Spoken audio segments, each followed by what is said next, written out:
It's hard to imagine Starz's LGF.A plus 2.14% Outlander ending an episode on even more of a downer than Frank Randall's death, but tonight's installment of Lost Things managed to do just that.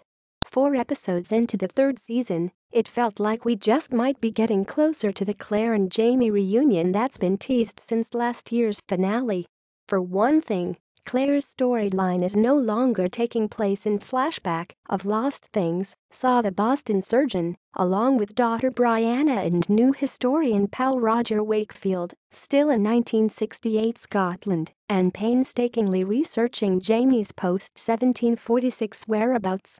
But Outlander had a bit more conflict to throw our way before Claire can contemplate another trip to Craignaudon, which is why I'm arguing that the conclusion of tonight's episode was far sadder than the show's farewell to Frank. As sobering as Professor Randall's death was, that development at least allowed last week's episode to end on a note of hope. With Frank out of the picture, the door was finally open for Claire and Jamie to find their way back to each other. What's 200 years between lovers?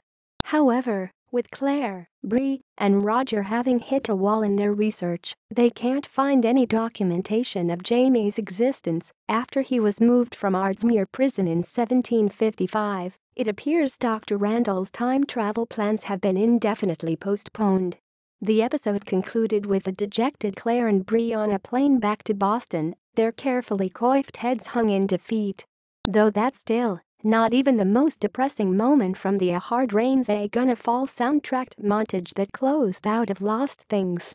No, that prize goes to Jamie riding away from the Hellwater estate while his son, Willie, screams for him to come back, in a scene that echoes the final shot from the 1953 western Shane. That's right, big doings for Jamie this episode. He became a daddy.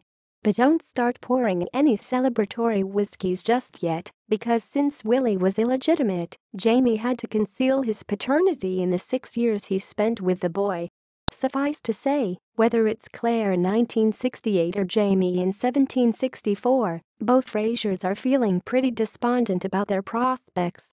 But if Lost Things drove home a truth that should still give viewers a strong sense of optimism going forward by becoming parents, Claire, and especially now Jamie, have the fortitude that they will need to not just reunite, but rebuild their relationship. Claire's newfound inner strength was already established by the end of the season 3 premiere, following Brianna's birth. Having Bree made it far easier for Claire to move on with her life, though maybe not with Frank, because she had a reason to get out of bed in the mornings.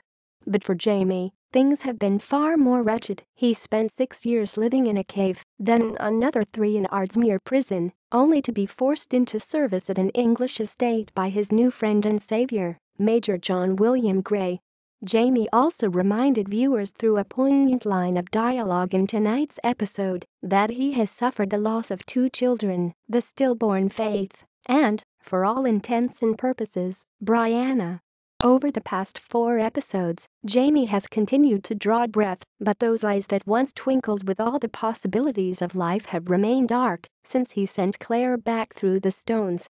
A caring, albeit sexually charged, on one side, friendship with Lord Grey cannot make up for the fact that the Scotsman is still quite alone in the world, living out the years 1756 through 1764 as a glorified stable boy for the aristocratic Dunsany family. That all changes after the conniving daughter of the estate, Lady Geneva Dunsany, blackmailed Jamie into deflowering her before her wedding to an elderly earl.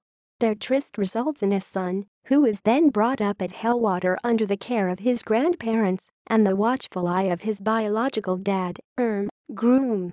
And because this is Outlander, none of this took place without just a wee nip of drama. After Geneva dies in childbirth, her geezer of a husband, furious that his wife bore him a bastard, tries to murder the baby. Jamie then single-handedly saves his child by shooting the wrathful nobleman dead. Disturbing as this incident was to watch, who wants to see a newborn baby with a knife held to its neck? It wound up serving a greater purpose. It revived Jamie's heroic side, something that has laid dormant since Culloden, though it was briefly resurrected in the 2nd episode, when Jamie performed emergency triage on Fergus's amputated hand. Because, honestly, who else was going to rescue Willie and take out his assailant? The hand-wringing Lord and Lady Dunsany? Not likely. Once a warrior, always a warrior. Drama aside, the birth of Willie, a positive omen for Jamie, because that's also the name of his deceased older brother, is the best thing to happen to the Highlander in more than a decade.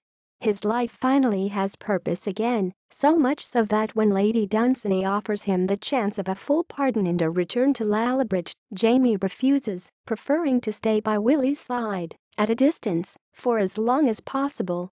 It's a satisfying set of scenes, because as lonely as Claire has been back in the 20th century, at least she, and by extension, Frank, has felt the indelible joy of being a parent.